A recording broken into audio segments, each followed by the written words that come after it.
Olá, o Jornal Panorama está no ar com as principais notícias do Parlamento Capixaba. E esses são os nossos destaques de hoje. Vacinação, leitos e saúde mental. Deputados repercutem as condições do Estado no enfrentamento à pandemia. Mulher mantida em cárcere privado gera indignação. Deputado critica valor de taxa para renovar carteira de habilitação de idosos.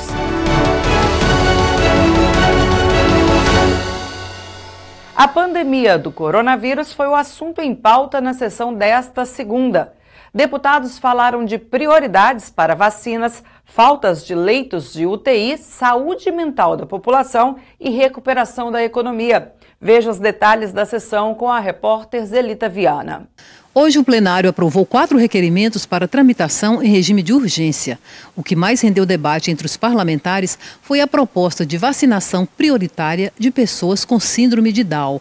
Iniciativa do deputado Gandini, com base numa mobilização nacional chamada Uma Dose de Respeito. Ela está apoiada em estudos clínicos que as pessoas que têm síndrome de Down, elas têm, nesse momento, uma vulnerabilidade maior que as demais pessoas, e por isso nós apresentamos a pedido das APAES esse projeto de lei. Todo deficiente precisa de um tratamento especial, de um acompanhamento. E olha o prejuízo de alguns tratamentos nesse período de pandemia, onde está tendo um retrocesso na melhora, na recuperação ou na adaptação das pessoas com deficiência. Algumas comorbidades que acometem mais a trissomia do 21, as pessoas que têm síndrome de Down.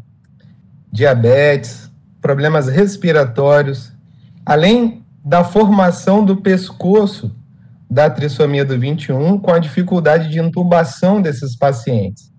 Então, nós temos hoje trabalhos científicos demonstrando que essa patologia, né, que não é uma patologia, mas essa peculiaridade da trissomia do 21, na realidade, ela requer maiores cuidados. Segundo informação do nosso secretário de Estado da Saúde, o Nésio, o Plano Nacional de Imunização já prevê a priorização dos portadores da síndrome de Down e que a previsão e que esse público tenha vacinação iniciado agora no final, na última semana de abril e no início de maio. Além de Gandini, os deputados Dr. Hércules e Freitas também pediram inclusão na ordem de prioridade da vacina para cegos e para pessoas com doenças raras. Eu venho pedindo pelos portadores de doenças raras. Eu peço e cito pelo menos 2 doenças raras. Eu cito a ela esclerose lateral amiotrófica, que é uma doença degenerativa.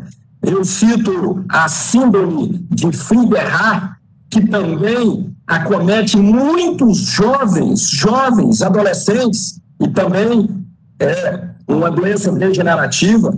Na fase dos discursos, o deputado Danilo Baiense falou sobre o valor que ele considera desproporcional da taxa de renovação de carteira de habilitação dos idosos. Um cidadão até 50 anos, ele paga menos de R$300, R$298, para ter a sua carteira renovada por 10 anos. O cidadão de 50 a 70 anos, ele paga o mesmo valor, mas só tem a sua renovação por 5 anos.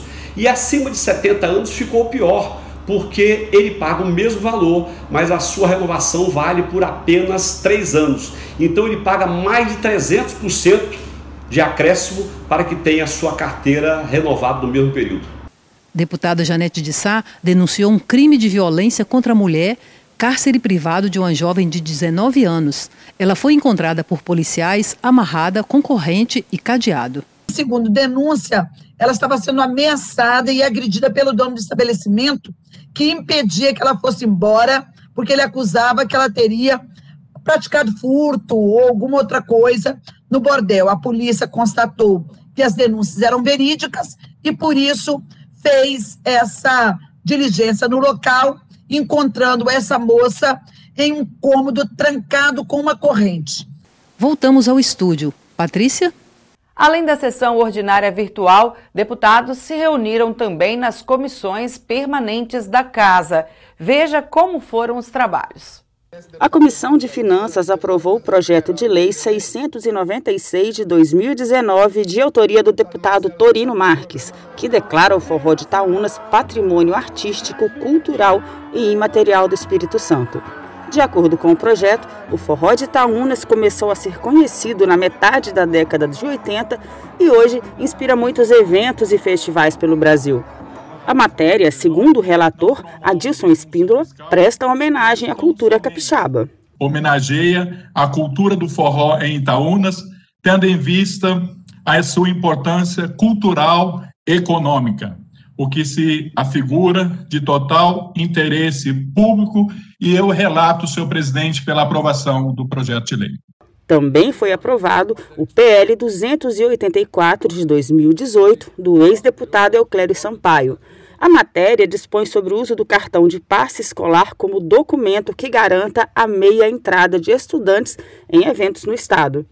Na mesma reunião, o colegiado aprovou o PL número 729 de 2019 de Emílio Mameri, relacionado à anexação de documentos por advogados aos autos de processos administrativos no Estado, conhecido como Simplifica Espírito Santo.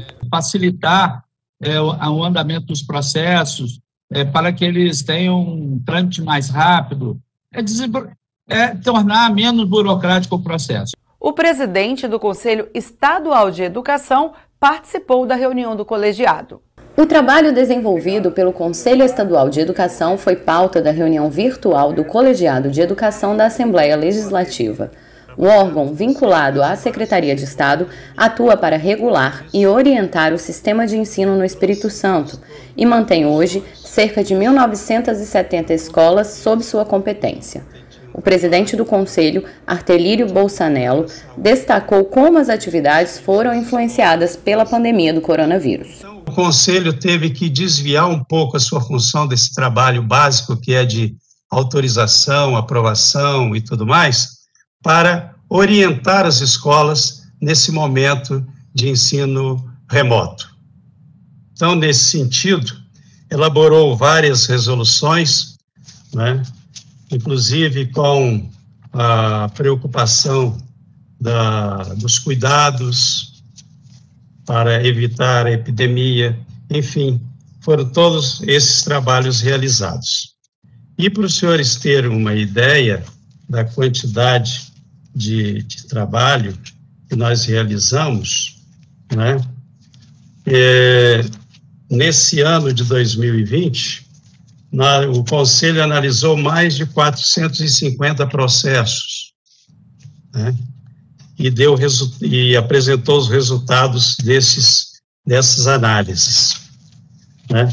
Foram 185 processos de escolas particulares e mais de 260 de escolas públicas. Uma das atribuições do Conselho é assegurar a participação da comunidade escolar no debate das políticas educacionais. O deputado Sérgio Majeski questionou o grau de influência do Poder Executivo dentro do órgão. A gente nota que assim, o Conselho acaba chancelando praticamente todas as iniciativas do governo.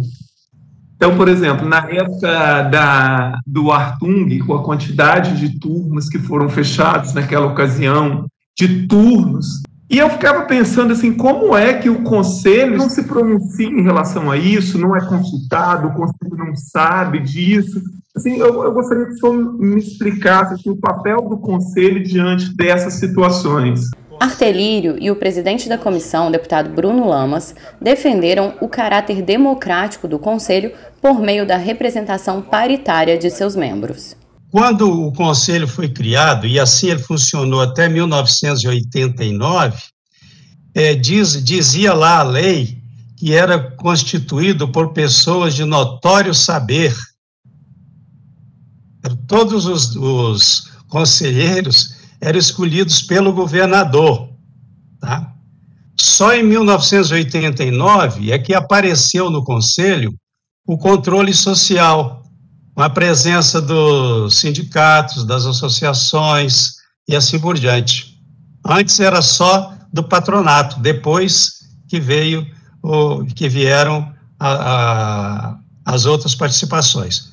E eu queria dizer mais, o Conselho, ele é paritário, ele tem a metade escolhida pelo governo e a outra metade, de acordo com a lei, escolhida pelas associações, pelos sindicatos e assim por diante. Então, é 6-6. Eu já fui secretário de Estado e na secretaria que eu passei eram 3 conselhos, né, e sempre respeitei muitos conselhos, e essa paridade, eu entendo bem a paridade dos conselhos. Então, quando você tem metade indicado pelo governo e metade da sociedade civil, das entidades, isso torna mais democrática as decisões e que sempre são transparentes, são positivas. Nós queremos colocar essa comissão à sua inteira disposição, presidente. A orientação é que todos os debates, todas as palestras, todos os temas propostos, e tanto o Conselho Estadual, quanto o próprio Sindiúps, como a própria ADIR, a SOPAES, que elas possam participar, porque imagina o tanto que nós podemos produzir e a qualidade da produção que nós teremos quando tudo isso é compartilhado. Fique atento, os índices de contaminação e de falecimento provocados pelo coronavírus estão altos. Proteja sua vida, cuide de sua saúde, use máscara, mantenha distanciamento social e lave as mãos. E o Jornal Panorama de hoje vai ficando por aqui. Para mais informações sobre as atividades do Legislativo, você pode acessar o portal da Casa e também as mídias sociais. TV Assembleia, mais perto de você, e agora no canal 3.2, aberto e digital.